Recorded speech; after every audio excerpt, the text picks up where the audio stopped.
الرحمن الرحیم السلام علیکم ورحمۃ اللہ وبرکاتہ۔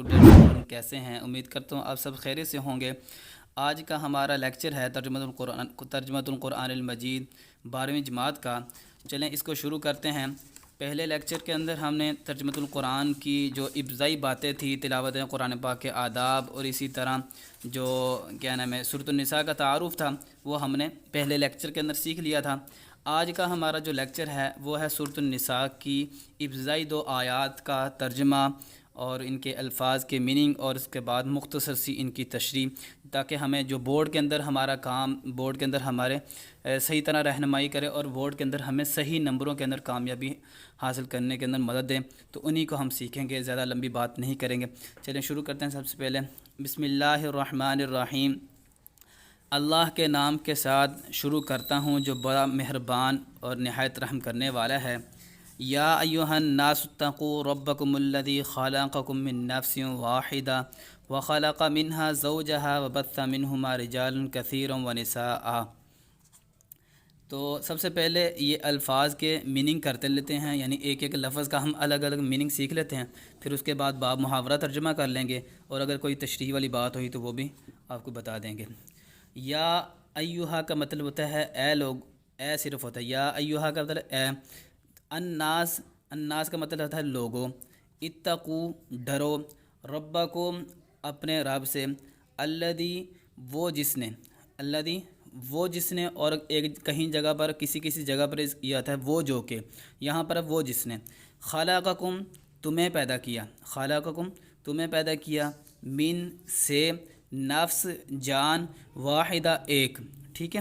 وخلق واو کا مطلب اور، خالق کا مطلب پیدا کیا، منہا من کا پہلے میں بتایا تھا کہ سے، اور ہا کا مطلب اس سے، منہا اس سے، زوجہا زوج کہتے ہیں یعنی جوڑے کو، اور ہا اس کا، ٹھیک ہے۔ زوجہا اس کا جوڑا پیدا کیے، پیدا دوبارہ یہاں بھی اس کے ساتھ لگے گا، زوجہ اس کا جوڑا پیدا کیا، وہ اور بثا پھیلایا، من سے ہما دونوں، ان دونوں سے پھر پھیلائے، رجالن مرد، کثیرن بہت زیادہ، واو اور نساء عورتیں، ٹھیک ہے۔ چلو اتنے ابھی یعنی اتنی آیت کا ترجمہ با محاورہ کرتے ہیں۔ یا ایھا الناس اتقوا ربکم الذی خلقکم من نفس واحدہ وخلق منها زوجها بث منہما رجالا کثیرا ونساء۔ اے لوگو اللہ سے ڈرو، اللہ وہ جو کہ تمہارا رب ہے، جس نے تمہیں پیدا کیا ایک جان سے، ایک نفس سے، وخلق اور پیدا کیا اس ایک جان سے پھر اس کا جوڑا، اور پھر اس جوڑے سے اللہ تعالیٰ نے بہت سے مرد اور بہت سی عورتوں کو زمین کے اندر پھیلا دیا، ٹھیک ہے۔ تو جی اگلا پیرا دیکھیں، اگلا مصرع دیکھیں۔ واتقوا اللہ الذی تساءلون بہ والارحام۔ واتقوا واو کا مطلب تو اور ہی ہو گیا، اتقوا کا مطلب ڈرو، اللہ کا مطلب اللہ ہی ہوتا ہے، ٹھیک ہے۔ الذی وہ جو کہ، یہاں پر وہ جو کہ، اور پیچھے ہم نے الذی کا مطلب لگایا تھا وہ جس نے، ٹھیک ہے۔ تو یہ فرق ذہن میں رکھنا ہے، یہ فرق سیاق و سباق کے یعنی حوالے سے پتہ چلتا ہے۔ بہت سی جگہ ایسی ہوتی ہیں جہاں پر یعنی کسی جگہ پر عربی زبان کے اندر کسی لفظ کا کوئی اور مطلب ہوتا ہے، کسی جگہ پر اور ہوتا ہے، جیسے کہ مین، یہاں مین کا ترجمہ ہم نے پڑھا ہے سے، اور کسی جگہ پر یہ من جب اوپر ہو جاتا ہے تو پھر اس کا مطلب وہ شخص کے معنی میں آ جاتا ہے۔ تو اسی طرح عربی زبان کے اندر یعنی ایک ہی لفظ کے کئی میننگ آتے ہیں، اور پھر سیاق و سباق سے پتہ چلتا ہے اس کا یہاں پر کون سا میننگ ہے۔ الذی وہ جو کہ، تساءلون تم آپس میں سوال کرتے ہو، آپس میں ایک دوسرے سے مانگتے ہو، بہ اس سے، بہ اس سے یا اس کے نام کے ساتھ یا اس کے نام پر، ٹھیک ہے۔ واو کا مطلب اور، ارحام کا مطلب رشتے، ٹھیک ہے۔ ان اللہ کان علیکم رقیبا۔ ان کا مطلب بے شک، اللہ کان ہے، علیکم تمہارے اوپر، رقیباً نگہبان، ٹھیک ہے۔ تبھی با محاورہ ترجمہ دیکھتے ہیں۔ اللہ سے ڈرو وہ جو کہ یا جس کے نام پر تم آپس میں ایک دوسرے سے سوال کرتے ہو، اور رشتہ داروں کے معاملے میں بھی ڈرو۔ واتقوا اللہ الذی یہاں اس کے ساتھ بھی لگے گا، ٹھیک ہے، اور رشتہ داروں کے معاملے کے اندر بھی اللہ سے ڈرو۔ ان اللہ کا بے شک اللہ تعالیٰ تمہارے اوپر نگہبان ہے، تمہاری حفاظت کرنے والا ہے، تمہیں دیکھ رہا ہے، ٹھیک ہے۔ وآتوا الیتامی اموالہم ولا تتبدلوا الخبیث بالطیب۔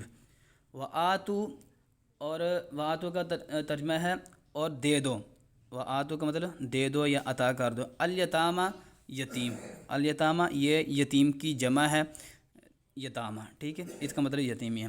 اموالہم ان کے مال، اموالہم ان کے مال، وہ کا مطلب اور، لا کا مطلب نہیں، ٹھیک ہے، اور نہ، یا اور نہ یا اور نہیں، ٹھیک ہے، تتبدلو تبدیل کرو یا بدلو، ٹھیک ہے، الخبیث ناپاک، گھٹیا، ٹھیک ہے، ناپاک لگا لیں، بالطیب پاک کے ساتھ، ولا تأکلوا اموالہم الی اموالکم انہ کان حوبا کبیرا، اور نہ کھاؤ تم، تأکلوا کھاؤ تم، اموالہم ان کا مال، ہم ضمیر کا مطلب ہوتا ہے ان کا، اور کم ضمیر ہوتا ہے اپنا، ٹھیک ہے، ولا تأکلوا اموالہم، اور تم ان کا مال اپنے مال کے ساتھ ملا کر خلط ملط کر کے مت کھاؤ۔ تو الا کا مطلب ہو گیا طرف، اور ساتھ بھی یہاں پر طرف، ٹھیک ہے، اموالہم ان کا مال، انہو انہ کا تو ترجمہ پیچھے بتا دیں کہ انہ کا مطلب بے شک، ہو اس کا، بے شک یہ کرنا یا وہ یہ جو تم کام کرتے ہو، بے شک یہ کام کانا ہے حوباً گناہ، کبیراً بہت بڑا۔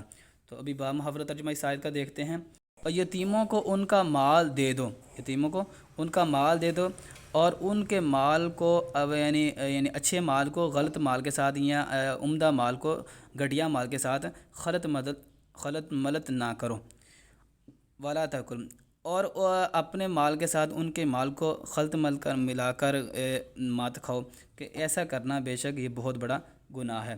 یہ تو ان دو آیاتوں کا ترجمہ ہو گیا۔ ابھی مختصر سی تشریح بھی ان کی دیکھ لیتے ہیں، اس کے اندر کیا فرمایا گیا ہے۔ پہلی سب سے پہلی بات تو یہ ہے کہ یا ایھا الناس اتقوا ربکم الذی خلقکم من نفس واحدہ، اس یہاں تک جملے سے کیا سمجھ آ رہی ہے؟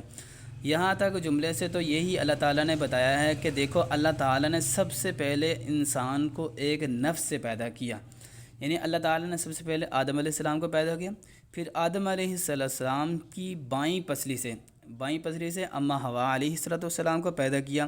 تو گویا ایک جان سے، یعنی آدم علیہ السلام صرف ایک بندے تھے، ایک انسان تھے، ایک جان تھی، وہاں سے اللہ تعالیٰ نے پھر ایک جوڑا بنایا، پھر اس جوڑے سے اللہ تعالیٰ نے بہت سے مرد اور بہت سی عورتوں کو زمین کے اندر پھیلا دیا۔ تو گویا ابتدا کہاں سے ہوئی تھی؟ ایک نفس سے، ایک جان سے، یہ اس بات کے اندر اس آیت سے معلوم ہو گیا۔ اگلی آیت سے کیا معلوم ہو رہا ہے؟ اگلی آیت کے ٹکڑے سے معلوم ہو رہا ہے کہ جب اللہ تعالیٰ فرما رہے ہیں کہ دیکھو تم آپس میں یا اپنے حقوق ایک دوسرے سے جب طلب کرنے ہوتے ہیں، ایک دوسرے سے اپنے حقوق مانگتے ہو، ایک دوسرے سے اپنا حق مانگتے ہو، تو اللہ کا واسطہ یہ کہتے ہیں کہ یار اللہ کے واسطے میرا یہ مجھے پیسے، میری چیز مجھے واپس دے دو۔ اللہ کا واسطہ دے کر جب تم ایک دوسرے سے اپنے حق مانگتے ہو، تو آگے فرمایا جا رہا ہے پھر رشتہ داروں کے معاملے سے بھی اللہ تعالیٰ سے ڈرو، اور ان کے حقوق ان کو دے دو، ان کے حق تلفی نہ کرو۔ اور دوسری بات یہاں پر یہ بھی ذہن میں رکھیں کہ یہ رشتہ داری کے بارے میں ارحام آیا نا، رشتہ دار یعنی واتقوا اللہ الذی تساءلون بہ والارحام، یعنی اللہ سے رشتہ داری کی حق تلفی سے بھی ڈرو۔ تو یہاں پر یہ بھی حدیث پاک ایک آئی ذہن میں، حدیث پاک میں آتا ہے کہ الرحم معلقۃ بالعرش، جو رحم ہوتا ہے نا، یعنی رشتہ داری ہوتی ہے، یہ اللہ تعالیٰ کے عرش کے ساتھ، اللہ تعالیٰ کے عرش کے ساتھ معلق ہوتی ہے۔ اور یہ الرحم فرماتا ہے اللہ تعالیٰ کو، تقول من وصلنی وصلہ اللہ، کہ یا اللہ کہ جس نے مجھے جوڑا تو بھی اس کو جوڑ، یعنی جس نے رشتہ داری کو قائم رکھا، رشتہ داری کو نبھایا، تو اللہ تعالیٰ سے رشتہ داری پھر سوال کرتی ہے، اللہ اس کو بھی تو جوڑ کر رکھ، اس کو بھی پورا فرما۔ اور آگے فرماتی ہے تقول من قطعنی فقطعہ اللہ، اور جس نے مجھے توڑا تو اس کو بھی توڑ دے، اس کو بھی پاش کر دے۔ تو اس لیے رشتہ داروں کے معاملے میں بھی اللہ تعالیٰ سے بہت ڈرنا چاہیے، ان کے حقوق کو تلفی کرنے سے ڈرنا چاہیے۔ اگلی آیت دیکھیں، ان اللہ کان علیکم رقیبہ، اللہ تعالیٰ تمہارے اوپر نگہبان۔ اگلی آیت کے اندر کیا بیان فرمایا گیا ہے؟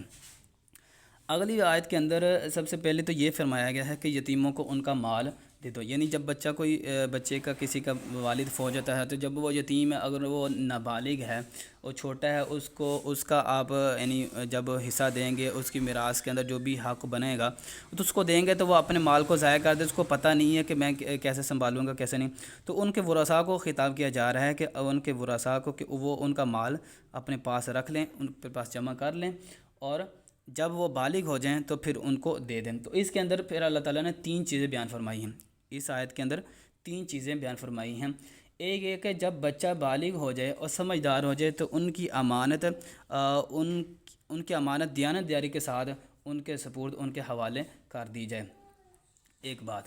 دوسری بات اس کے اندر یہ بیان فرمائے گی کہ بد دیانتی نہ کرو، بد دیانتی نہ کرو، اس لیے کہ دیکھو اگر ان کی میراث کے اندر کوئی اچھا مال آیا ہے، جو عمدہ مال آیا ہے، پاکیزہ چیز آئی ہے، تو اس کو اپنے گھٹیا مال کے ساتھ خلط ملط کر دو اور بعد میں ان کو گھٹیا مال دے دو، اس طرح بھی نہ کرو۔ یہ دوسری نصیحت، دوسری بات ہوگی۔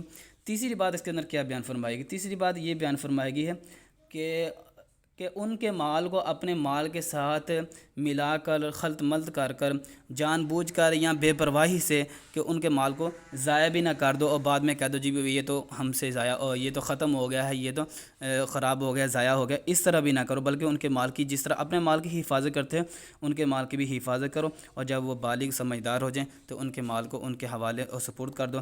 لیکن اگر تم اس طرح نہیں کرو گے، یہ تین نصیحتوں پر، تین باتوں پر عمل نہیں کرو گے تو یہ بہت بڑا گناہ ہے، اور پھر اس گناہ سے اللہ تعالیٰ تمہیں بہت سی سخت سزا بھی دے سکتا ہے، اس سے بچنا چاہیے۔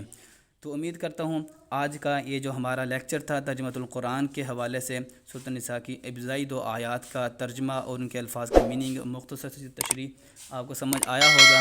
اگر کسی جگہ کسی لفظ کی کوئی تشریح، کوئی لفظ کا میننگ رہ گیا ہو تو آپ کمنٹ سیکشن میں ضرور پوچھ سکتے ہیں، انشاءاللہ ہم آپ کو ضرور بتا دیں گے۔ نیکسٹ لیکچر کے لیے ہمیں اجازت دیجیے، اللہ حافظ۔